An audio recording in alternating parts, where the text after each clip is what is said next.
¿Para qué sirve la cebolla? Pues sirve como defensas para la gripa. Para la gripa, para el catarro, porque no es para que no se enfermen, es por si se llegan a enfermar, pues tengan defensas.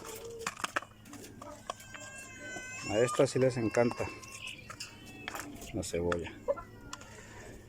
Les recuerdo a las personas que no me están siguiendo el canal, pues que lo sigan. Seguido subo videos acerca de esto, de gallinitas ponedoras.